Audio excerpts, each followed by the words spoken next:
Today we're checking out the new Galaxy Tab S10 Ultra. I also got the book cover keyboard slim, so we'll definitely have to try that out. Now I skipped the Galaxy Tab S9 Ultra since I already had the S8 Ultra, so I'm curious to see if this feels like a big enough upgrade. It's got a 14.6 inch dynamic AMOLED 2X display with 2960 by 1848 resolution, up to 120 Hz refresh rate. You have the option of 12 gigabytes of RAM or 16 if you go with the 1 terabyte of storage. Good thing is it starts with 256 gigabytes of storage. Also takes a micro SD card up to 1.5 terabytes. It also now has Wi-Fi 7. It's got Bluetooth 5.3. The one I have here is Wi-Fi only. You've got two different color options, platinum silver, and the one shown here is a moonstone gray. Okay, looks like the S Pen is now gray. That's kind of nice.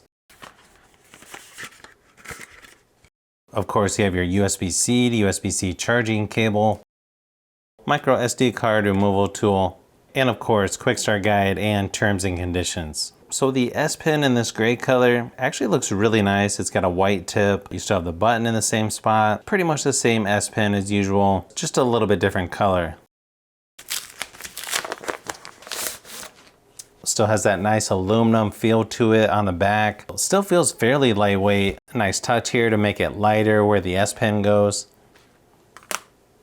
You can sort of tell how thin this tablet is as you spend about 10 minutes taking off the plastic around the edges. I feel like this tablet definitely looks more premium in person than what the photos look like online. You can see the cameras on the back do stick out a little bit there. Power and volume buttons on the right, charging port on the bottom. You get your two speakers on each side. It feels almost identical to the S8 Ultra. The cameras do stick out just a tad more though. It's definitely a little bit lighter gray than on the S8 Ultra. You'll also notice they changed the camera layout just enough so you won't be able to use the same keyboard or cases from the S8 Ultra to the S10 Ultra. I believe it does fit the S9 Ultra though. You can see there's still a notch for the front facing cameras. As far as the bezels go, it looks pretty much identical to my S8 Ultra. And then of course during setup you've got face unlock, fingerprint, PIN, password, and pattern. One thing to keep in mind when you're setting up, I feel like this is something new called Auto Blocker, where it's going to block apps from unverified sources, but it also blocks commands and software updates by USB cable, which I guess is okay for most people. I guess it's not that big a deal, just something to keep in mind. Okay, pretty nice wallpaper on here. I'll probably leave that. Obviously that changes depending on which color you get. I think I'm okay with the default one for now. Another thing to keep in mind, this does have motion smoothness for the screen refresh rate. It looks like it's on adaptive by default. If you want better battery life, you might want to try standard. Kind of personal preference there because it will be a little smoother on adaptive. And then of course you're going to get all the extra stuff with the S Pen like sketch to image, smart select, create note, screen write, and you can add shortcuts to pretty much any app on there as well. The S Pen is easily one of the best ways to draw, take notes, or just move around the software, so I'm glad they're still including that with the tablet. And then of course everything looks really nice on this screen. Nice contrast, blacks are nice and dark. Colors are nice and vibrant, as you would expect on a high-end device like this from Samsung, especially if you're going to be streaming a lot of movies or TV shows. Fingerprint scanner seems to work really good on here, as usual from Samsung products. It's currently on Android 14, One UI 6.1.1 right out of the box. Now as far as software goes, it's going to be pretty similar on this to other Galaxy tablets. You've still got the Edge panel over on the side, Google Discover or Samsung Free left of the home screen. If you're not used to the size of the Ultra tablets, this is going to feel huge compared to even the S9 or S10 Plus tablets. Also, it's mainly the apps from Google or Samsung. You've got a few from Microsoft. You've also got Peacock. You can uninstall that if you want. Also, it looks like they put LumaFusion on here, which reminds me, I think you get half off with the new tablet, so you'll definitely want to check that out. And then of course you have the taskbar down here at the bottom to easily switch between apps. This also has the new Samsung DeX. Now obviously this is personal preference. I feel like the older or classic Samsung DeX is a little more useful than the new one, but it's definitely a nice option to have regardless of which version you choose. You can also connect this to a projector, TV, or external monitor using an HDMI adapter, which I feel like is a huge plus for any tablet. I feel like the quality of the book cover keyboard slim is pretty nice, like you would expect from Samsung. It does feel a little bit overpriced in my opinion though, considering you don't have the trackpad like I do on the keyboard from my Tab S8 Ultra. Again, that's going to be personal preference. This is a nice option though if you just need to type some stuff out. Then yeah, I would definitely look at this, or even maybe look at some of the S9 Ultra stuff on the used market, or if you can find an open box item to save money that way.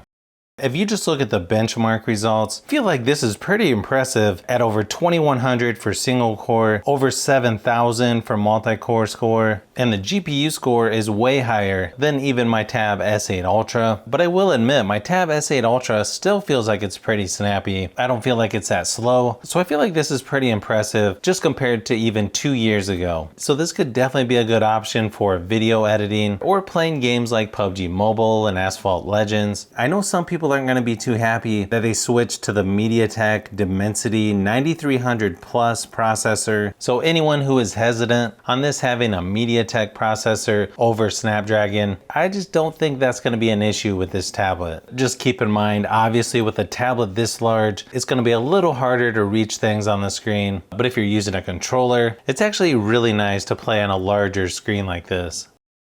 I also ran my typical battery drain test. It lasted about 8.5 hours, so quite a bit better than my Tab S8 Ultra. Of course, that's a more extreme use scenario, so you can get quite a bit longer than that, especially if you turn the screen brightness down. It's got 4 AKG stereo speakers. Now, of course, the speakers on here sound nice and loud, especially if you turn on Dolby Atmos. Here's a quick sample just to give you an idea of what it sounds like compared to the Tab S8 Ultra.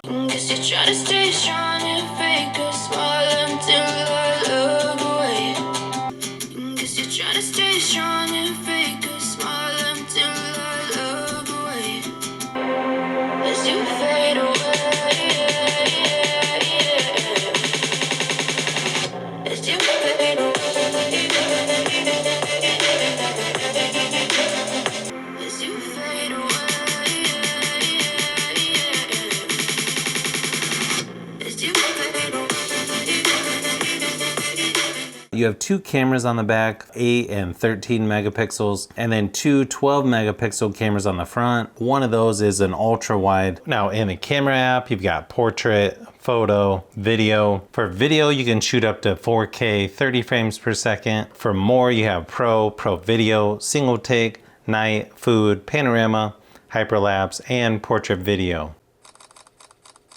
Now the cameras on here are actually pretty decent for a tablet. Obviously you'll probably use this for Zoom meetings or other video conference calls more than likely, but you could use this for photos or video recording if you would need to. Here's a few quick samples just to give you an idea of what to expect on the new Tab S10 Ultra. As you can see, photo and video quality is kind of what you would expect on a tablet like this. It's not going to be up there with flagship phones, but still pretty good for a tablet. I guess the main question would be if you would upgrade to this if you already have the Tab S8 Ultra. For me, I'm not really sure if I would yet. I'll definitely have to use this a little more, but my first impressions are it's actually a lot closer than I thought it would be to my Tab S8 Ultra. But if you have any of the older Samsung tablets like the S8 Plus, S7 Plus, to me it definitely feels like a nice upgrade from those. If you're looking for a larger tablet, this is definitely one you should check out, but I would definitely be comparing this to some other tablets as well. If you like tablets, phones, and other tech, I've got a lot more stuff that I'm working on, so you'll want to keep an eye out for those upcoming videos.